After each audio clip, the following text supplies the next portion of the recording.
Hey, what is going on, guys? I want to welcome you to the first official video for the Fragrance Well channel. I created this channel to talk about something that I am very passionate about and that I love. That is fragrances. Talking about lists, reviews, discovery, and just general topics around fragrance. So I want to welcome you to the channel, and I hope you'll stick around for all the videos I make in the future. So for the first video, I wanted to create a list of fragrances that basically led me to my fragrance collection journey. I'm talking about fragrances I experienced as a kid, all the way up to the point where I decided I'm gonna make a fragrance collection for myself, filled with fragrances that I enjoy. So stick around, we're gonna talk about it right now.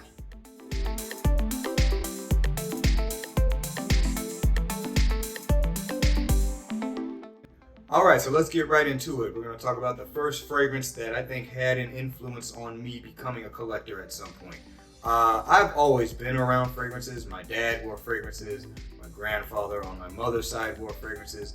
And ever since I was a boy, all the way up until adulthood, I always had at least a few fragrances that I could wear.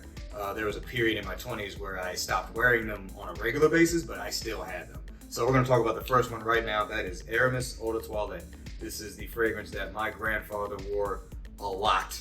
I imagine he probably had a few others because I didn't really ever get a chance to ask him what some of the fragrances he wore was, because he passed before I could actually started my collection. But I did ask my mother, like, hey, what did my grandfather used to wear as fragrance? She said Aramis. So I had to get a bottle, so this is a sentimental purchase for me. But I actually really like the fragrance. I'm not going to get into notes and stuff like that in this particular video, but when I smelled this fragrance, I was like, oh yeah, all the memories of my grandfather having that scent on him, all those memories came flooding back as soon as I got a bottle of it. So first fragrance that had an influence on me starting a collection is Aramis Eau de Toilette. All right, moving right along, the second fragrance that had a large influence on my collection was a fragrance that my dad wore, which he had a number of them that he wore, but I'm going to point this one out in particular because I think it's one of the oldest ones. That's Dior Fahrenheit Eau de Toilette. Yep.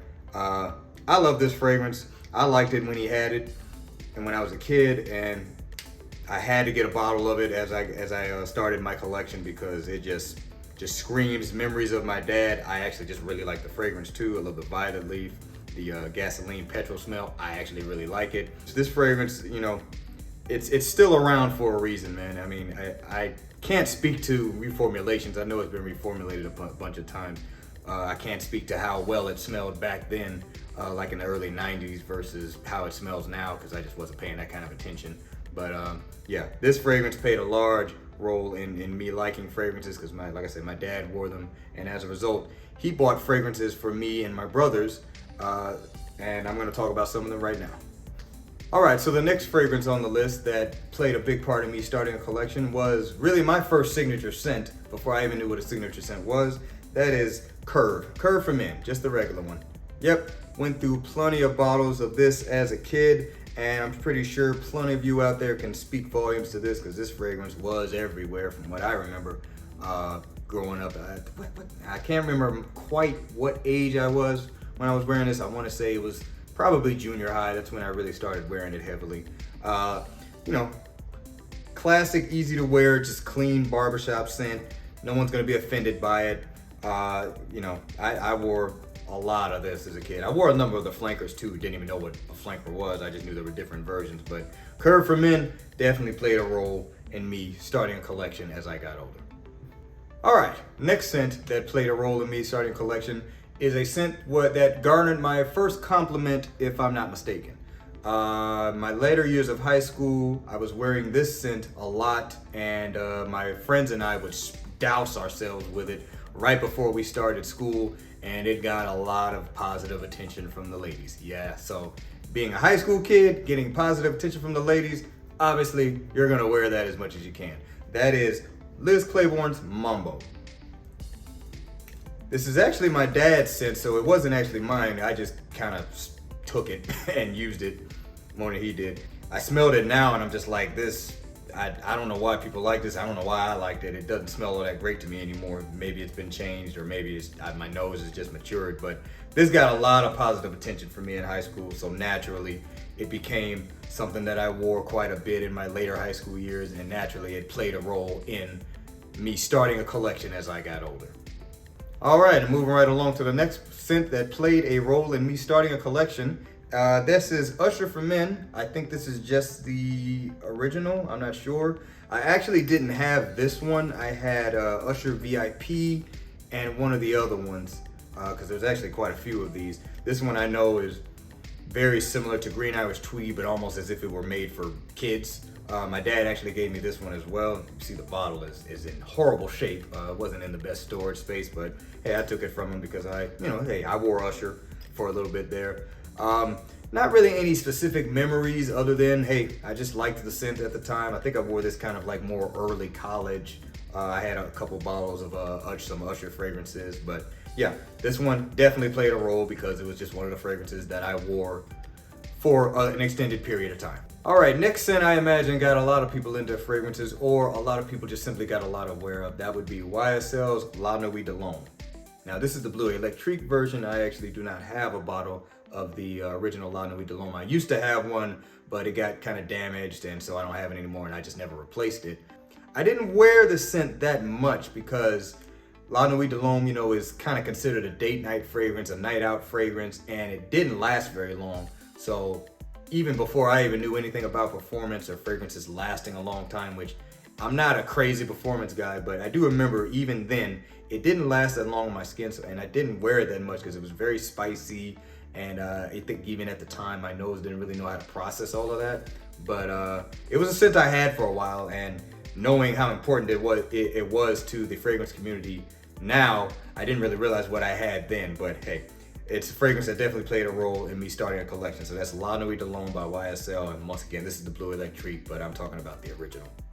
All right, moving on to the next scent. This would be considered my last signature scent, the last fragrance I used as a signature scent, the one that I would wear pretty much all the time, because after that point I started collecting, and now I wear a different fragrance pretty much every day. So there's no such thing as a signature scent for me. There are scents that I would consider being signature scents, and it definitely wouldn't be this one anymore. This is JayZ Gold. JayZ Gold. My wife bought this for me, maybe a Christmas gift. I don't really remember. I'm pretty sure she's bought me more than one bottle because the first bottle I had, I know I went through it, and then all of a sudden it seemed like there was more juice in it. She swears up and down she didn't buy another one, but I know she did. Yeah, this scent was just, fresh and clean, easy to wear, very pleasing to people. Yeah, I wore it for maybe 2 years straight. When I started my collection and started like really learning about other fragrances and just kind of going to the stores and smelling other stuff, this one kind of fell out of favor pretty quick because it was like, okay, it was good for what it was, but there's definitely far better stuff out there. But hey, this stuff does work. It's inexpensive, so I'm not mad about it, and I'm keeping the bottle because it played a role in my fragrance journey.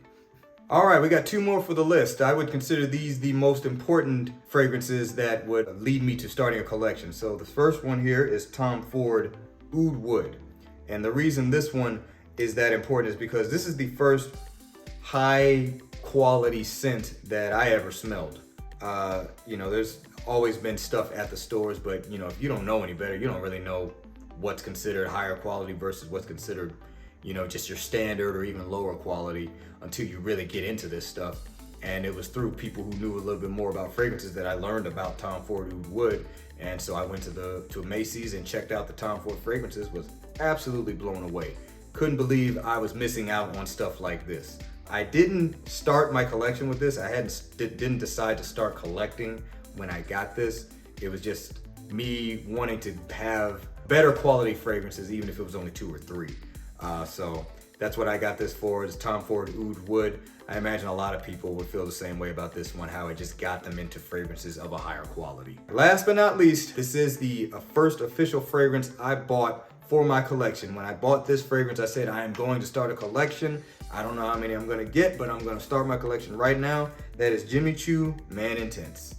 Yeah, not a big finale on that one. Kind of just a good barbershop scent, nothing super special about it, but not bad quality at all.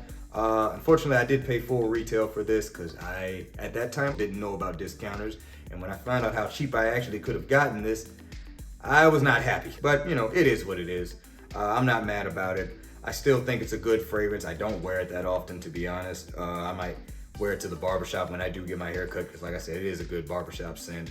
But yeah, this is the fragrance that started it all right here, man. I just went to Dillard's and went to the fragrance section, told them, hey, I want to start a collection. I want to just kind of experience as much as I can that day, and ended up landing on this one. So yeah, there you go.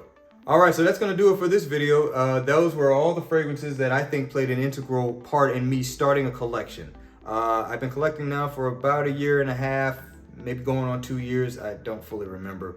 But yeah, all these fragrances played a role in me eventually starting a collection. Who knew collecting fragrances was a thing? I didn't even know it was a thing, but I found out about it, I got into it, and I haven't looked back. So that's gonna do it for this video. Hope to see you in the next one.